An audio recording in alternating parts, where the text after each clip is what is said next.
So, first and foremost, it is such a pleasure to be here.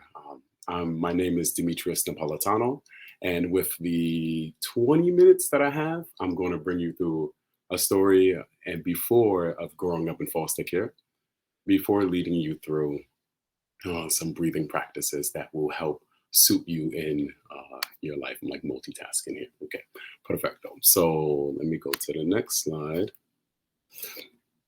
Oh, wait, you got to press the next button. Okay, here we go. So before I became Demetrius Napolitano, my biological name was Tashiron Taylor. And when I was placed into the foster care system when I was under a year old, and between 0 to 5, I had was shuffled to a few different homes before I would land in my first adopted mother's home, where she placed me, where she would adopt me and then change my name from Tashiron Taylor to Demetrius Johnson. Within that first home, there was a lot of abuse that went on. And so I had an immense stuttering problem. There was a lot of physical abuse, etc., that contributed to my a stuttering problem, and etc. And then they put me on medication. And they also tried therapy and all of these different methods to try to calm me down. One of the things that my adopted mother did was she placed me inside of the Fresh Air Fund. And the Fresh Air Fund is a program to get city kids out of the city and into nature to help them regulate themselves and have a more calming experience. And so I lived with this Amish family every summer between about 3 to 4 weeks. And they was extremely instrumental in my life with my faith in God, with showing me that dysfunction is not the norm of a family, but rather it is something that can happen in families. But they was very healing in my youth because I lived with them between 5 to 13. Okay. So when I was 13 years old, I was placed back into the foster care system, which is considered a broken adoption, which means that I was adopted at one point and then placed back into the foster care system. And around this time, my mother passed away from cancer. So I never really knew my biological mother. And this would be the seed of trauma that would follow me as I matured. And so when I was placed back into the foster care system, there was one person that was, oh, wait, I sped up, before I get to that one person. So now I'm back into the foster care system at 13 years old, where I would remain until I was 22 years old. So for about 7 or so years, I would shuffle between 30 different foster homes throughout the 4 boroughs. And, but there was one person in my life that was extremely instrumental, and that was my social worker. And I remember when I was put inside of a non-secure detention at 15 years old, because as a child in foster care, every 3 or so months, I would see a judge. And every time I saw this judge, she was like, Demetrius is in 4 to 5 different homes. So she put me in this non-secure detention to help me help myself, essentially. But I remember I told Miss Ince, that's my social worker, and I said, Miss Ince, just leave me like everyone else did. And she said some words that changed my life. She said, Demetrius, you will leave me before I ever leave you. And it was at that moment that I realized that here is an adult in my life that is willing to see me through my trials and tribulations, although my friends, my family, and everyone else, I felt departed from me. Okay. So then nextly, I started sharing my story. I started sharing my story of growing up in foster care, living with the Amish, being abused, being adopted, and then that adoption disrupting, and all of the challenges that I faced inside of the foster care system. And as I continue to share my story, my social worker would eventually introduce me to the Greens, which are the African American family on the left.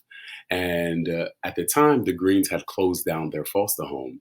But, the power of advocacy, she continued to ask them to take in me because at that time, I had went upstate for college and I needed somewhere to stay when I came back to the city. So eventually the Greens would open up their home and I would move in with them. 2 years later, I would meet John and Katie Napolitano, and they started off as mentors, but then eventually they would become my adopted parents. So I'm just trying to check the message and multitasking here. So from there, John, the Italian guy right here, he did something that changed my life. After graduating from St. John's with my associates in business administration, I would transfer to NYU, where I would get my bachelor's in political science. Around that time, before my graduation, John got me into meditation. And meditation became extremely helpful and beneficial because they put me on several medications as a child. They put me in a psychiatric ward house when I was 10 years old, put me in a straitjacket, stuck a needle in my buttocks to calm me down. They put me with a lot of different white therapists, and no one ever said, Demetrius, breathe. So from there, I would go off to India once I graduated from NYU. I would go to India for 9 months to study how to use yoga and meditation for my healing. And this was revolutionary because once again, they tried every means to help me center myself. And no one said, hey, let's be mindful of your diet because we know that what you eat affects your mental health. Let's be mindful of how you're breathing because your breathing helps center your central nervous system. And so I would go to India where I lived for 9 months, and I would go back to India 2 more times. And that's a whole nother story we'll have to talk about another time, but I've had just an amazing experience there. But then I would come back and I would start my nonprofit called Fostering Meditation. When you foster something, you nurture it. Meditation is mental development. And so we are essentially nurturing our minds through meditation and yoga and mindful eating and things of that nature. So from there, I would go around teaching, and then I returned to my former elementary school where I would transform my locker room, which was my detention center, into my meditation room where I teach kindergarten to 8th grade parents and teachers how to use yoga, meditation, breath work, nutrition, and things of that nature to just help center themselves, right? So then after that, I would go around and I would teach all around the city, and travel really the country and know the world because I've been to Japan and I taught, and I've been to Honduras and I taught. So traveling the world, and once again, this was nothing. I went to NYU for political science. So this is another message that don't go where the path may lead, go instead where there is no path and leave a trail. All right. So from there, um, so just in 30 seconds, adverse childhood experiences is the more challenges you experience in your youth, they say that they are likely to follow you in your adulthood. For me, for instance, I didn't have my mother growing up. So I would be, dating a lot just to try to find comfort from a woman, or, then I would smoke a lot of weed just to help me leave or depart from a lot of the turmoil that I was facing in my childhood. And so they say that, the more of those adverse experiences, you've been abused, you've been neglected, you've been, the more adverse challenges you have faced, the more likely you are to struggle with substance abuse. You are more likely to have trouble making connections and healthy relationships and the such. But you don't lose heart, because one of the things that we're going to do in just 15-30 seconds is come back to our breath. And so they have found that the more you meditate, the more that you take time to center yourself, the more that you can offset those possible outcomes because of those childhood traumas. Okay, so I would like to bring us through a quick practice, and if I'm not mistaken, most of you got the handout that I gave, where we are going to cover just 2 breathing practices. Okay, the Yogi Complete Breath, and then alternative nostril breathing. Okay, so I'm going to invite you out to find yourself in a comfortable seated position, placing your feet firmly on the ground, taking a second to more lengthen your spine, because once again, when we are slouching, that compresses our lungs, and bad posture prevents the flow of prana or your breath or your life force. So you want to sit with a dignified posture, but you don't want to be stiff. So take a second to soften your shoulders. Your palms for the moment are going to be on your knees or your thighs, either up, down, or at your center. And next, I want you to take a second to soften your shoulders, and then soften the muscles in your face, since we tend to hold a lot of tension there. And lastly, you can choose to close your eyes or lower your gaze towards the ground. because if the eyes are moving everywhere, then the mind is going to follow. Now, on that next inhale, slowly breathe in through your nostrils and slowly exhale.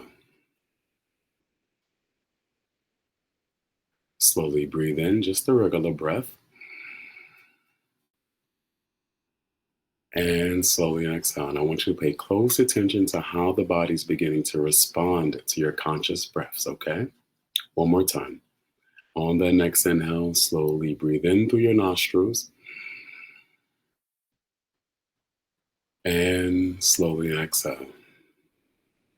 Now, I want you to bring your left hand to your belly button, your right hand on your chest, and then bring your elbows closer to your body. And just for a second, as we learned in the homework packet, I want you to just notice how your breathing is moving, whether it's at the low or your belly, mid or at your chest, or high where your collarbones are. Okay, now we're going to first focus on low breathing. So remember, you're going to bring the oxygen down to the abdomen. And as you breathe in, the belly is going to inflate, the left hand is going to rise. And then as you exhale, the belly is going to softly relax in the navel, and the left hand is going to come back towards the spine. Slowly breathe in, low breathing, and slowly exhale. Perfecto. Now we're going to move to mid breathing. So remember now, the left hand is going to slightly rise, but mainly the chest is going to rise. So as you breathe in, the chest expands. And then as you exhale, you notice the chest and the shoulders even slightly soften as well. Slowly breathe in, the chest rises for mid breathing, and then slowly exhale with full control. Okay, and now we're going to move to high breathing. Remember, so now the left hand does not move. It's mainly the chest and the shoulders, collarbone. Okay, so as you breathe in, the chest and the shoulders rise. And then as you exhale, they relax. And try not to move your shoulders. Let the breath move your shoulders. Okay, one more time. As you breathe in, the chest and the shoulders rise. And slowly exhale. Perfecto. Now we're going to add low, mid, and high. And so when you breathe in first, you have to stay focused and compartmentalize the breath, okay? So as you breathe in, the low is going to expand first, or the belly, and then the breath is going to be moving towards the chest. So then the chest is going to expand, and then that last bit of breath you're going to get in is going to go all the way up to the top of the lungs. And then you're going to slowly exhale like you're blowing a candle like this. Okay. And be patient. Remember that no one ever teaches us how to breathe. So this is very new.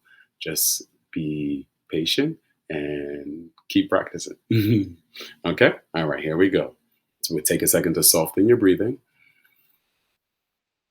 Okay. When you're ready, slowly start with low breathing, belly expands, and then work your way up to mid breathing, chest rises, and then work your way up to high breathing, shoulders rise. All the way to the very tippy top, and then slowly exhale like you're blowing a candle. Okay, soften your breath. Let's do that one more time. And once again, pay close attention to how the body is responding to your conscious breaths. They say we take 20,000 breaths a day. So in this moment, just noticing as you are locked in and tuned in with your breathing, okay? All right, let's do that one more time. When you're ready, start with low breathing, belly expands. Then work the breath up to the mid breathing, chest rises.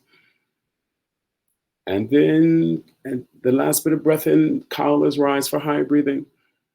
And then slowly exhale like you're blowing a candle. Okay.